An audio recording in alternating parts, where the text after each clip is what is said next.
আসসালামু আলাইকুম এভরিওয়ান, আশা করছি সকলে ভালো আছেন। আমাদের আজকের রেসিপি কাঁচা আমের জেলি। আশা করছি আপনাদের সকলের কাছে ভালো লাগবে এবং সহজও লাগবে। আমার আজকে সহজ রেসিপি আপনাদের সকলের কাছে ভালো লাগলে অবশ্যই আমাকে একটু ভালোবাসা দিয়ে যাবেন। আর এই জেলিটা কোনো রকম আগার আগার এবং জেলেটিন ছাড়াই কিন্তু তৈরি করে দেখাবো মাত্র দুটি উপকরণ দিয়ে। এটা পাউরুটি বা সাদা রুটি এমনি যে কোনো রুটির সঙ্গে কিন্তু আপনারা খেতে পারবেন। আর ছোট থেকে বড়রা সবাই কিন্তু খুবই পছন্দ করবে, বিশেষ করে বাচ্চাদের যদি পাউরুটির সঙ্গে নাস্তায় টিফিনে যদি দিয়ে দেন তাহলে কিন্তু সবাই খুবই পছন্দ করবে। তো চলুন দেখে আসি আমি কাঁচা আম দিয়ে কিভাবে জেলি তৈরি করছি। তো জেলি তৈরি করার জন্য আমি নিয়ে নিয়েছি 4টা কাঁচা আম। কাঁচা আমগুলোকে আমি খুব সুন্দর করে খোসা ছাড়িয়ে নিব। আর আমের গায়ে কোনো ধরনের কোনো গ্রিন স্কিন না থাকে সেদিকে লক্ষ্য রেখে আপনাদেরকে আমটা কেটে নিতে হবে। তো দেখতে পাচ্ছেন আমি সমস্ত আমগুলোর কিন্তু খোসা ছাড়িয়ে নিয়েছি। আর আমগুলোকে আমি এরকম লম্বা সাইজ করে কেটে নিয়েছি। আপনারা যে কোনো সাইজের কিন্তু করে নিতে পারেন। তো আমি এরকম লম্বা করে মোটা করে কেটে নিয়েছি। আর আমি খুব সুন্দর করে ধুয়ে পরিষ্কার করেও কিন্তু নিয়েছি। এখন আমি চুলায় বসিয়ে দিব। চুলায় পরিমাণ মতো পানি আমি দিয়ে দিব। আমি এখানে মেজারমেন্ট কাপ দিয়ে মেপে 5 কাপ পানি দিয়েছি আর সামান্য একটু লবণ দিয়ে দিলাম। এখন আমি 10 মিনিটের জন্য ঢাকা দিয়ে ঢেকে দিব সিদ্ধ হওয়ার জন্য। একদম হাই ফ্লেম করে দিয়েছি। তো দেখতে পাচ্ছেন 10 মিনিটের মধ্যে কিন্তু আমাদের আমটা সিদ্ধ হয়ে গেছে। 10 মিনিটের বেশি কিন্তু রাখার দরকার নেই। 10 মিনিটের ভিতরে কিন্তু আমাদের আমটা সিদ্ধ হয়ে যাবে। আমি আপনাদেরকে আমটা একটু দেখিয়ে দিচ্ছি যে আমাদের আমটা ঠিক কতটা সিদ্ধ হয়েছে। দেখতে পাচ্ছেন একদম ফুল কিন্তু আমটা সিদ্ধ হয়ে গেছে, কোথাও কোনো অংশ কিন্তু কাঁচা নাই। তো আমি এই আমটাকে চুলা থেকে নামিয়ে তারপর একটা একটা করে আমি আম তুলে রাখছি। আম তুলে রেখে আমাদের এই আমের যে পানিটা সেটাই আমাদের প্রয়োজন। তো সম্পূর্ণ আমটা আমি একটা পাত্রে তুলে রেখে তারপরে পানি আমি নিয়ে নিলাম। আর চুলায় একটা পাত্র বসিয়ে দিয়ে সম্পূর্ণ পানিটা আমি এখানে ঢেলে দিলাম। যেহেতু আমাদের 5 কাপ পানি আর আমি একটু জাল করে কম করে নিব। তো দেখতে পাচ্ছেন আমি 5 কাপ পানি আমি খুব সুন্দর করে নেড়ে চেড়ে জাল করে নিয়েছি। জাল করতে করতে দেখিয়ে দিচ্ছি যে আমাদের পানিটা কতটা রাখতে হবে বা কতটুকু হয়েছে। আমি চেয়েছিলাম 3 কাপ যাতে হয়, কিন্তু জাল করতে করতে দেখা যাচ্ছে যে 2.5 কাপের মতো আমার আমের পানিটা হয়েছে।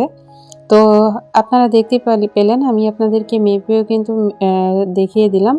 মেজারমেন্টটা ঠিক রাখলে আপনাদের জেলিটা তৈরি করতে কিন্তু কোনো ধরনের কোনো সমস্যা হবে না, একদম পারফেক্ট একটা জেলি তৈরি হবে। তো আমি 2.5 কাপ আমের পানির জন্য আমি এখানে দিয়ে দিলাম 2 কাপ চিনি। আপনারা চাইলে আরেকটু বেশি করেও দিতে পারেন।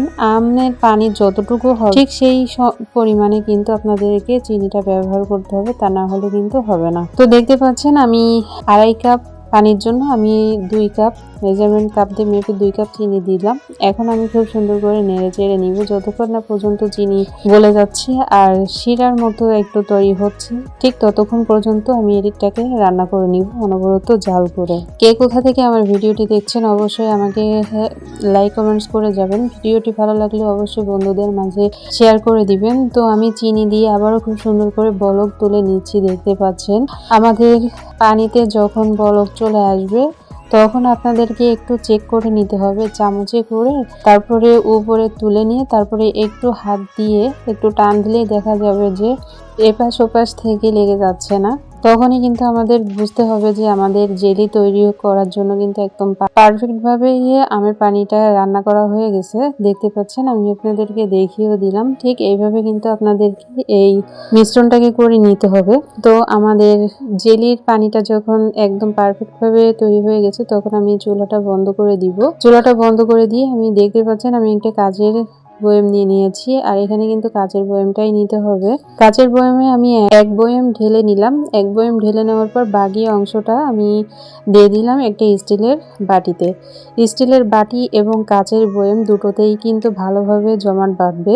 আমাদের যখন জেলিটা ঢালা হয়ে গেছে পাত্রে তখন আমি একদম ঠান্ডা করে তারপর নর্মাল ফ্রিজে রেখে দিব। প্রায় 2 ঘন্টা রেখে দিলে কিন্তু হবে, 1-1.5 ঘন্টা রাখলেও কিন্তু হবে।